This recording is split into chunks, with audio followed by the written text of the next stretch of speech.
অবশেষে আলোর মুখ দেখতে যাচ্ছে ঢাকা প্রিমিয়ার লিগ ক্রিকেট। 22 থেকে 25 এপ্রিল অথবা 5ই মের মধ্যে শুরু হবে ঘরোয়া ক্রিকেটের গুরুত্বপূর্ণ আসরটি। প্রিমিয়ার লিগের 12টি ক্লাবের সাথে বৃহস্পতিবার সন্ধ্যায় আলোচনায় বসেন বিসিবি অ্যাডহক কমিটির সভাপতি তামিম ইকবাল। সেখানে ক্লাবগুলো সম্মতি দিয়েছে লিগে খেলার। মানিক মাহমুদের রিপোর্ট। গত বছর বিসিবির নির্বাচনে জয়ী আমিনুল ইসলাম বুলবুলের কার্যনির্বাহী পরিষদকে অবৈধ দাবি করে Dhaka premier league cricket boycott করেছিল মোহামেডান, আবাহনী সহ বড় ক্লাবগুলো। এতে শঙ্কায় পড়েন ক্রিকেটাররা।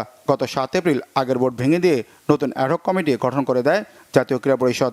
দায়িত্ব নেওয়ার 3 দিনের মধ্যেই সিসিডিএমের সাথে বৈঠক করে লিগ শুরুর উদ্যোগ নেন বিসিবির নতুন সভাপতি তামিম ইকবাল। আগামী সোমবার জানা যাবে দলবদলের তারিখ। 12টি দলের ওয়ানডে আসর হবে সিঙ্গেল লিগ পদ্ধতিতে। সবগুলি ক্লাব এগ্রি করছি যে কোনো ডেটেই আমরা দলবদল করব এবং মোস্ট প্রবাবলি খেলা 22 থেকে 25 তারিখের মধ্যে স্টার্ট হবে। যে সামনে আমাদের নিউজিল্যান্ড সিরিজ রয়েছে, তারপরে টেস্ট রয়েছে পাকিস্তানের সঙ্গে, তো অনেকগুলো বিষয় এখানে জড়িত। তো ডেটটা এখনও একটা আলোচনা স্টেজে রয়েছে। সাধারণত আমরা সুপার লিগের মাধ্যমে চ্যাম্পিয়নশিপটা নির্ধারণ করি, বাট এখানে আমরা এবার সিঙ্গেল লিগে যাচ্ছি, যেটা হলো 11টা লিগ ম্যাচ হয়, সেই লিগের মাধ্যমে চ্যাম্পিয়নশিপটা নির্ধারণ হবে। তা আমাদের একটা প্রস্তাবনা আমরা দিয়েছি আন্নান ভাই সহকারে সবাই মিলে, যে খেলাটা যদি মে মাসের 5 তারিখ থেকে শুরু হয় আমাদের সকলের জন্য ভালো হয়।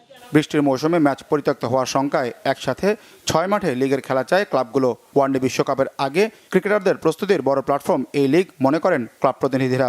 তাই লিগে থাকছে না কোনো বিদেশি ক্রিকেটার। বছর ফরেন প্লেয়ার বাদ দেওয়া হয়েছে, সবগুলি ক্লাব একসাথে রাজি হয়েছে ফরেন প্লেয়ার না খেলানোর জন্য। সামনে ওয়ার্ল্ড কাপ আছে, সুতরাং আমাদের দেশের প্লেয়াররা প্রথম দিন 3টা ম্যাচ, পরের দিন 3টা ম্যাচ না হয়ে যাতে 6টা মাঠেই একসাথে প্রিমিয়ার লিগটা পরের দিন যাতে রিজার্ভে থাকে। উন্নত হচ্ছে লিগ চলাকালীন চিকিৎসা ব্যবস্থা। লিগে অংশ নেওয়ার অর্থ বাড়ছে ক্লাবগুলোর। গত বছর আমরা প্রত্যেকটা ক্লাব 15 লাখ টাকা করে পেয়েছিলাম, এইবার সেটা উন্নতি হয়েছে 25 লাখ টাকায়। ফুড সমস্যা, সবসময় আমরা বিকেএসপি বা দূরে যেখানেই খেলি আমাদের খাওয়ার খুব কষ্ট হয়, যেহেতু আমাদের লিস্টের ম্যাচ এগুলি। এবার থেকে বিসিবি সেই ফুডটাও আমাদেরকে প্রোভাইড করবে। আমাদের প্রেসিডেন্ট আমাদেরকে কনফার্ম করেছেন যে মেডিকেলের যেটা ব্যাপার, সেটা একটা অ্যাম্বুলেন্স, যেটা আইসিইউ সাপোর্ট থাকবে, এই ধরনের একটা অ্যাম্বুলেন্স দেওয়ার চেষ্টা করবেন যদি অ্যাভেলেবেল সেই ফ্যাসিলিটিটা ইনশিওর করতে পারেন।